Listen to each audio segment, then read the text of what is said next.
The final game on quarterfinal Saturday here in Asheville, North Carolina at the Ingalls Southern Conference Men's Basketball Championship. We get set for a battle between the Wofford Terriers and the Spartans of UNCG. Two teams that have won Southern Conference tournament titles in recent years, while each trying to make a run this season, obviously, and bring home another trophy. So far today, we've had matchups of teams that have swept the other during the regular season. Furman executed a third win against Mercer, Western Carolina against ETSU. But Chattanooga pulled our first upset of the tourney and won for the first time this season against Samford earlier this evening. And now UNCG goes for a three-peat against the Wofford Terriers. With Dean Keener, Pete Hannity with you. Let's start out with BJ Mack as we look at some key players in this game. Mack, a first-team all-league selection. He's hard to guard because of his unique skill set with his size. He can score inside, he can score outside, 36% behind the arc. He's also a very good passer. He needs to play well for the Terriers to be successful tonight. For UNCG, Keyshawn Langley, another first-team All-Socon selection. He leads the team, and the Spartans, he's their leading scorer and their best three-point shooter. And like his brother Kobe, he is an outstanding on-ball defender. I don't think it'll be quite as up and down and as fast-paced. UNCG, the best defensive team in the league. Kennedy, the pull-up. He had 37 points in the two regular season meetings. Mack, like Pavletsky, can hit from the outside. Battling for the rebound, Jackson Sibbles, and a great job to save it. Here's Corey Tripp. Jones on the offensive glass. Nearly had it knocked away. Tripp, Mack, and the Terriers tie us up. Scrappy play by the Terriers. Very scrappy. Nice extra pass by Corey Tripp right there. They were able to keep that possession alive, recycle it a little bit. I thought they were settling for threes pretty early in the possession, but came away with some points. If you recall, Messiah Jones and Isaiah Bigelow redshirted during that year. Pavletsky, and one.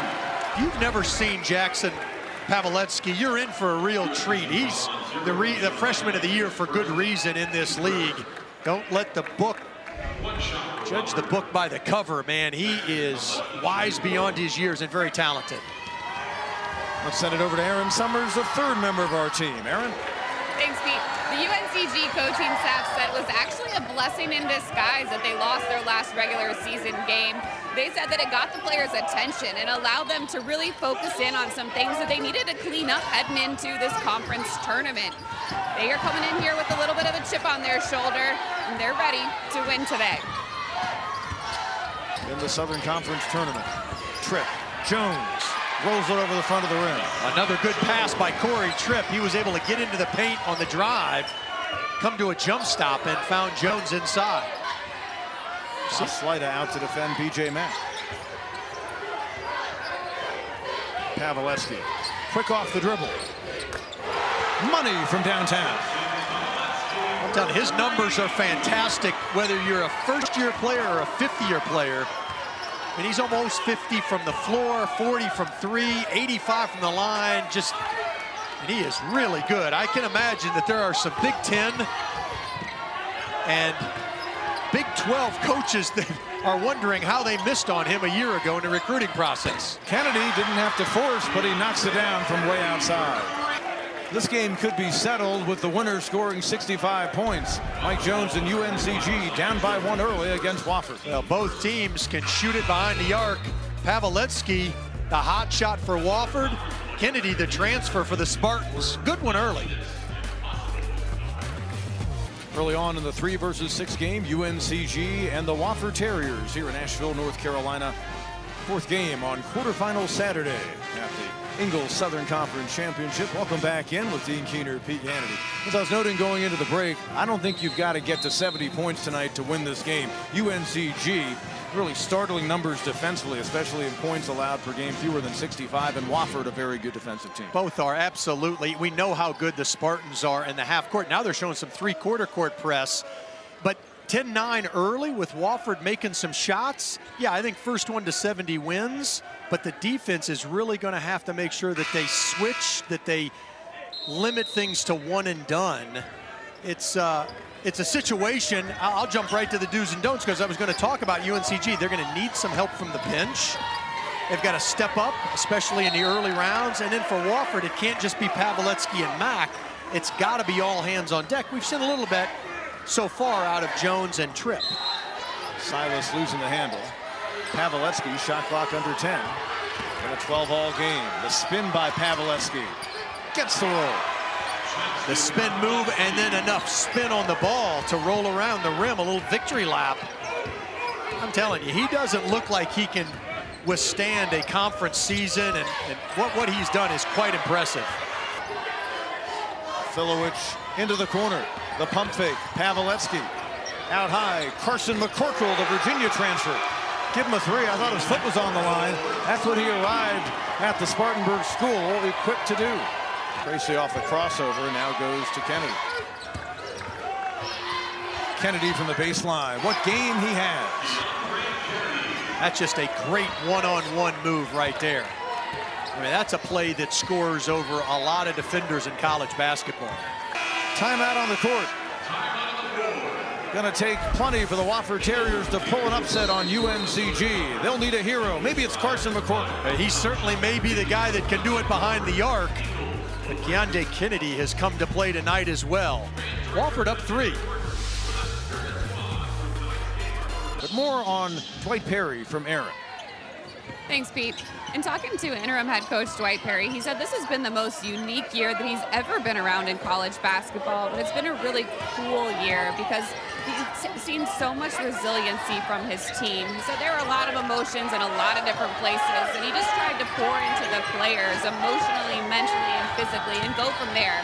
And they have definitely made huge strides throughout the season.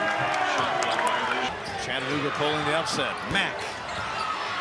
Tripp battling, took it away from Tracy, inside to Filowich. Just the kind of offensive rebounding and quick scoring Wofford will need to pull the upset. Yeah, Corey Tripp is kind of that Swiss Army knife for the Wofford Terriers. He does a little bit of everything, and you saw the rebound and then the nifty little pass into Filowich right there.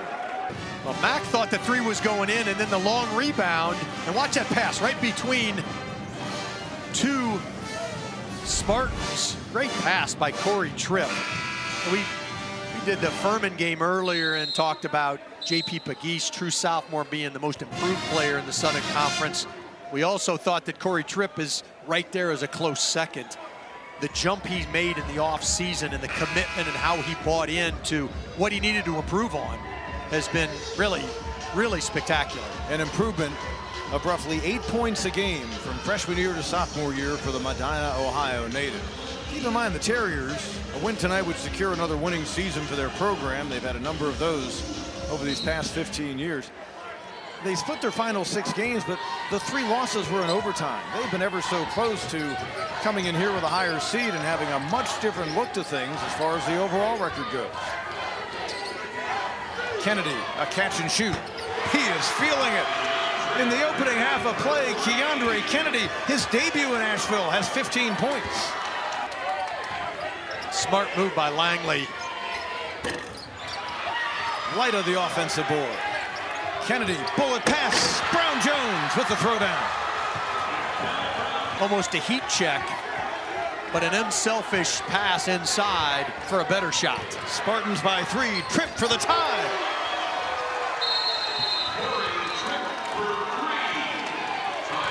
And now Dwight Perry wants a timeout.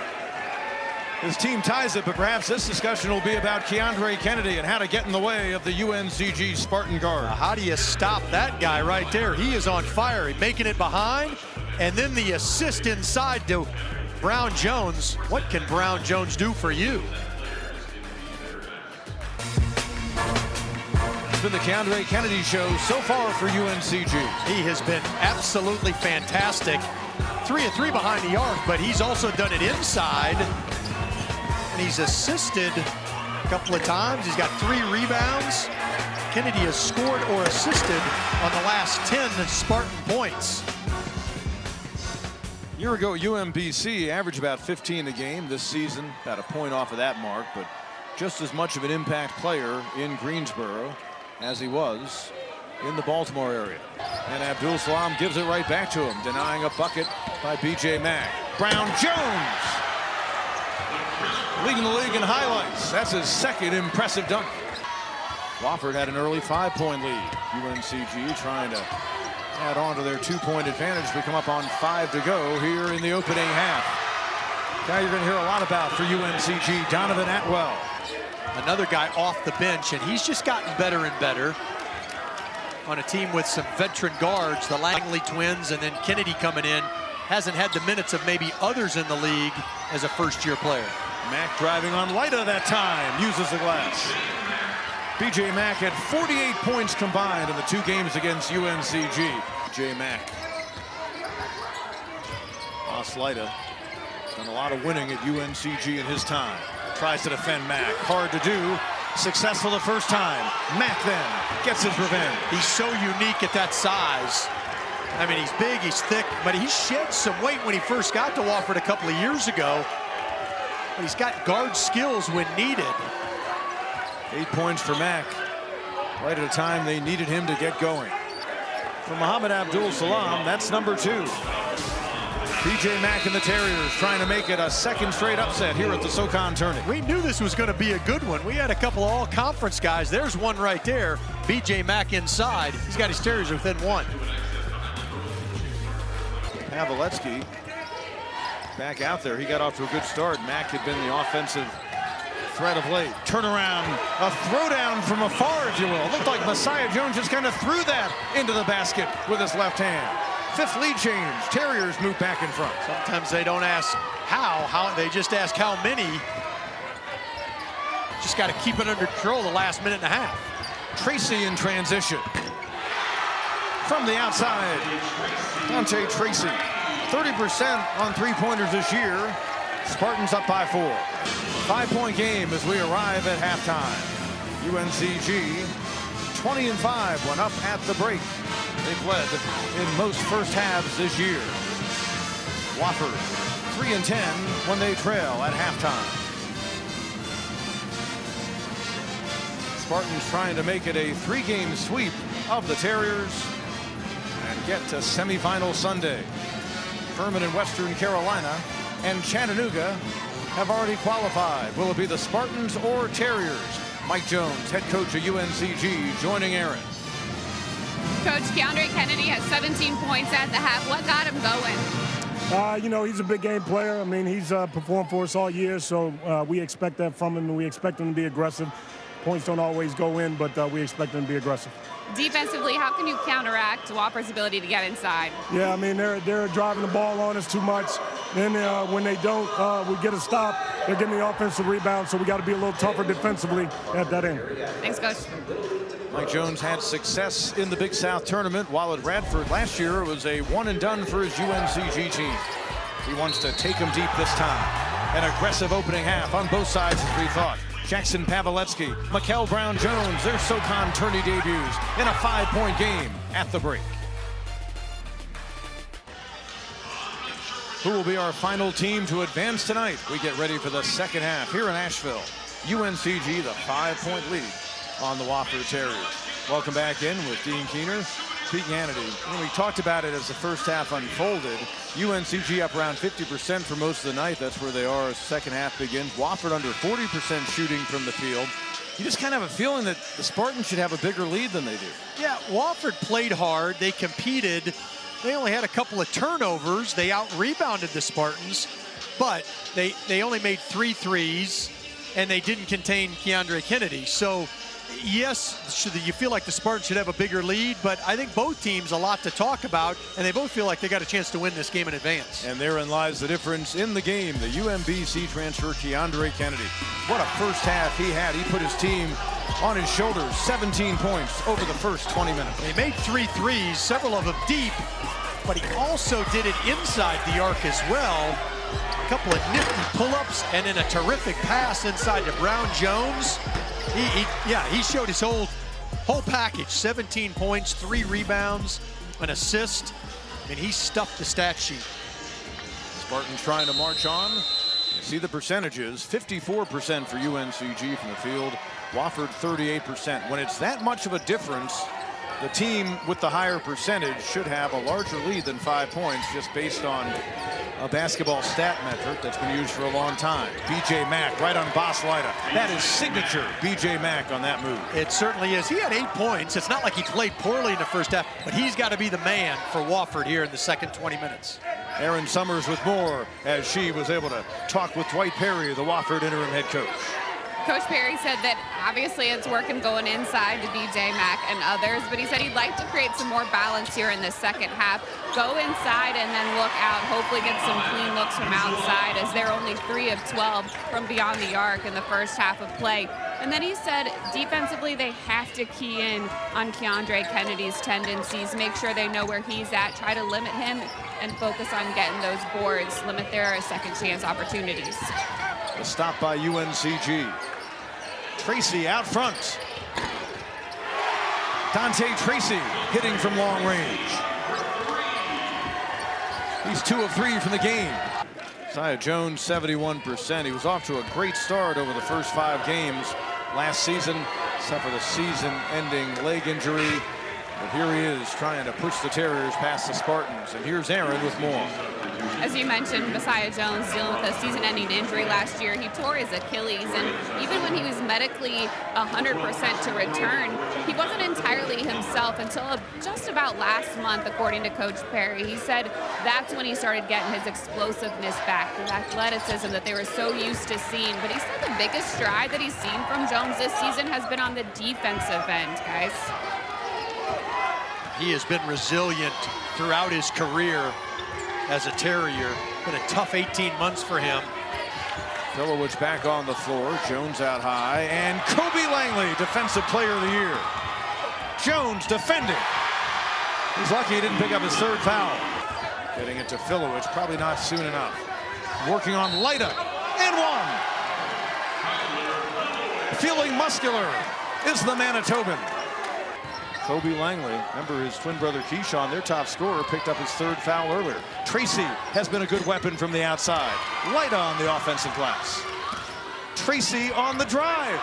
And the rebound by Filowich. Terriers have trailed by 7 here in the second half. They can pull within 2, maybe 1. Full head of steam for Filowich. It's become the Kyler Filowich show right here in the last minute or so. And he's got the Terriers back within 2. Running the court well. They're playing one-on-one in the post with a lot of success. Now Brown Jones with a nice jump hook, but you know, whether it's Mack, Filowich, even Jones at being undersized, they're doing a nice job playing one-on-one defense in the post. Here come the Terriers. In transition, Sybils, and boy, Mikel Brown Jones, what a night he's had. Transition defense. Big buckets near the basket. Just giving a little shot fake. Brown Jones was going to leave his feet regardless. The last game of a quarterfinal night, you never know what you're going to get. You don't know if you should get the beets or maybe the asparagus. Jones, the putback. Remember, he's just 6'5". Paveletzky getting it to Jones. Backs in. Doesn't have the size on Brown Jones, but he's been effective against him. Boy, that is Windy City tough right there. Mentioned Kennedy has been quiet here in the second half. They have bottled him up. Fade away, and he'll head to the line. Paveletzky gets the screen and fires. Jackson Paveletzky, 11 in the game, joining Jones and Mack in double figures for the Terriers. He's a natural point guard in every sense, but he can go get his own shot when needed. Jalen Breath back in. Kennedy from way outside, contested by Sybils. Tracy defends Paveletzky. Who gets it to go?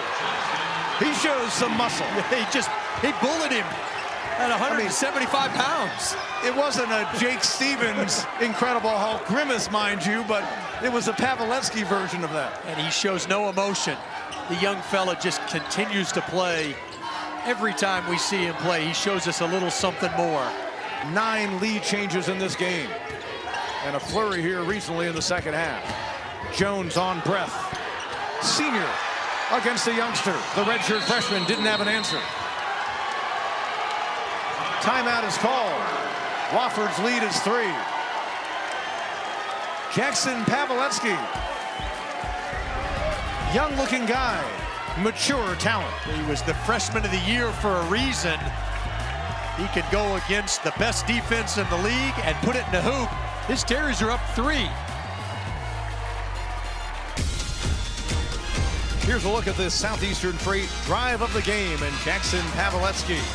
He's the guy making it happen for the Wofford Terriers. So good with the ball, so good without the ball. He's got a level of toughness beyond his years. This is as good a drive as we've seen, not only this game, but this afternoon. Shows a little muscle as well, but that freshman, he's the 3rd Terrier in double figures now. 12 points on the night. Aaron is not far from where he sits on the Wofford bench. Pavletsky is not just tops in the league among freshmen, he's tops in the country. He's 11th in points per game, 8th in assists. Head coach Dwight Perry said that the impact that he's had on this team has been huge. They've asked him to do probably more than any other freshman point guard has been asked to do in the country, and he's so selfless. He just wants the team to do well. He does everything that he can to make plays for himself or for other guys to ensure that the team wins every game. I mean, he puts it all out there every single chance he gets. Tracy, defended by McCorkle. That was the first on Silas. Terriers with 4 here in the second half. Langley, pretty move to finish. Mack can't get it, but the second effort works. Brown Jones did all he could. He was effective on his first denial, but B.J. Mack adding to his total on the night and to the Terriers' lead. Been just, what, an hour or so away. The scoop, Pavletsky. They've had a number of gym rats in their program, probably the most famous, Fletcher McGee. Again, the value of Corey Tripp. I mean, you look at the stat sheet, you'll see some points, you'll see rebounds, but boy, he does the little things. Kennedy knocked it away. Pavletsky. Tripp again from the corner. Good that time. Timeout is called. Dwight Perry and Mike Jones, their teams are battling. Not sure who called the timeout, but we have a break in the action here in Asheville. Back I told you earlier, make or miss on the final game of a quarterfinal Saturday. This one's on the good side. That defends the perimeter about as well as anyone in the conference, too. Brown Jones on Civils, who hit the deck. Filowich came over to help out. Kennedy's having quite a night, especially outside. Brown Jones calling for the ball. Has been the weapon down low. Mack defends, hits the deck. Whistle, offensive foul. As Brown Jones went for the slam. Well, they wanted to get that one-on-one. I don't think there's any question. Look at the contact here. He just dives right in, extends that left elbow.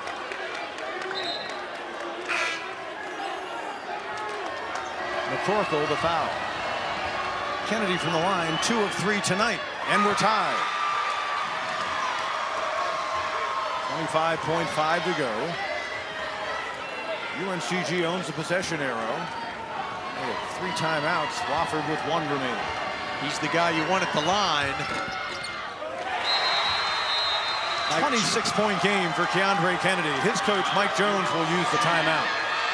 Now it's a 1-point UNCG lead. Pressure free throws by Keandre Kennedy. He has been huge all night long. 17 points in the first half. Knocked down 3 threes. Had a mid-range game. He was fantastic. And just when you thought the Terriers were bottling it up, he got it going in the second half. About 10 minutes to go. And with this shot right here, the and one when Filowich fouled him. And since then, boy, he's got it going again. And it's not as if he's always been squared up to the basket. Just as example off the dribble right there. He just kind of had the ball and was almost in motion before he was even facing the bucket. Paveletzky defended by the Defensive Player of the Year, Kobe Langley, who had a steal and a pick six from Paveletzky earlier. Mack, we're under 15 to go. Trip to Mack. Mack, the move, contact. Brown Jones hit the deck. Bucket good. 9.5 to go. The clock freezes momentarily. And it was a play on. There was contact. 1 point Wofford lead. Timeout, Dante Tracy and UNCG. Well, we've seen countless blocks, charges, potential flops. There's been a lot going on here today in a physical battle in the last session. Watch here again. Nice setup. Brown Jones is outside the arc. How much contact did Mack make with him? Watch it right here. He's outside. Well, actually, the left foot is in. Yeah, is that a basketball play? It's 50-50 on the contact, on whether it was in. I mean, you know, sometimes maybe just let him play. Still plenty of time. 11 lead changes, 8.2 to go. Kennedy the inbound, thought Dwight Perry might call a timeout. Tracy, pump fake, the drive, up, in, 3.6 to go. Dwight Perry will use the final timeout. Dante Tracy adds to his night, 13 points. For now, he's the hero. You certainly don't want to celebrate yet. There's a lot of time left on the clock in a one-point game. But Mike Jones with a great call. Everybody thought it was going back to Keandre Kennedy, the inbounder, and instead Brown Jones goes to Dante Tracy. Watch it one more time. Messiah Jones doesn't want to foul, so he just walls up, and Tracy able to make the shot. Trip, long pass. B.J. Mack calling the timeout. It was granted. So it was Mike Jones who actually called it. Dwight Perry had said to the official he wanted a timeout, but was able to keep it in his pocket. That proves to be huge. They only took a second off the clock, and I have a feeling Ryan Christian, our lead official, will go over and make sure that time doesn't need to be added. Brown Jones defends. Into B.J. Mack. He hit the deck. The clock stops with 2.3 seconds to go, and a foul is called on Mohamed Abdul-Salam. They had one to give. Yep. At the next foul by UNCG, it would be free throws. Into Mack. Abdul-Salam defends. Mack up and in! And the winner!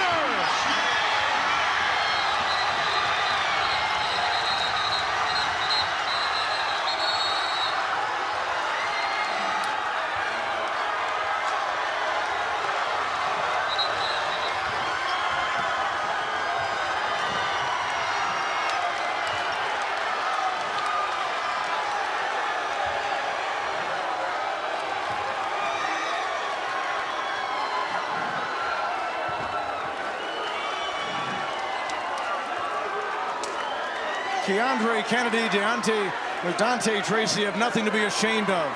B.J. Mack wanted the bucket. Wanted to play on as a Wofford Terrier, and he will. They gave it a double check.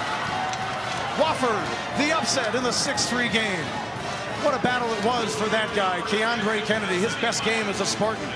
He finished with 26 points. B.J. Mack ends up with 14 points and 8 boards. The most important points of his Wofford career happening inside of the final 3 seconds. And a screen by Messiah Jones will go unnoticed. It won't show up, but that's what freed Mack to be able to catch it. Paveletzky to Mack, and just enough English before the lights go off. Oh my goodness, the thrill of victory for the Wofford Terriers. Heartbreak once again in Asheville for the UNCG Spartans. A quick exit for a second straight year. We just can't leave it right here. We've got to hear from the winning head coach, his 12th in the interim role, Dwight Perry, who visits with Aaron Summers. Coach, this came down to the last seconds. What did you talk about in that last huddle versus what unfolded? I always said the last minute and a half was we're going to win the game, and our team believed. We got an incredibly young team. We have a resilient team and a tough team, and I'm really proud of the growth this team has made over the course of the year, and it paid off today.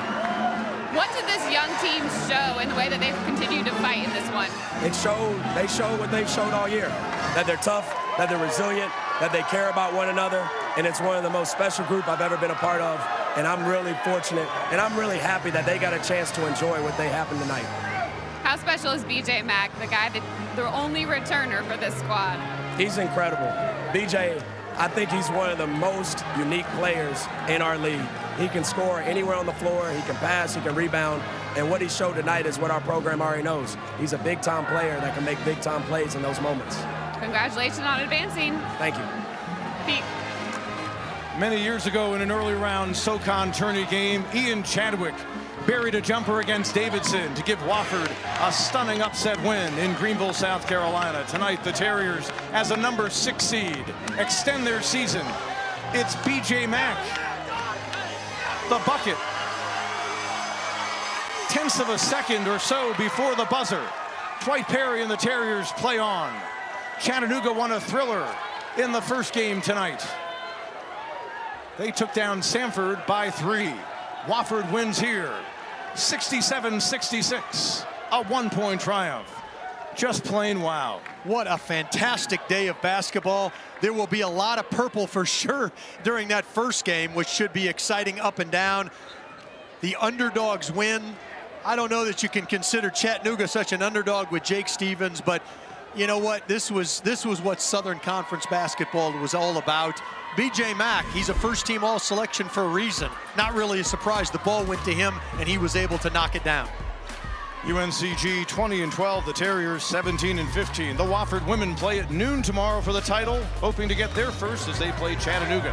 I'll have it for you right here at noon. For now, it's the Wofford men who are going to have a hard time getting to sleep with a big win.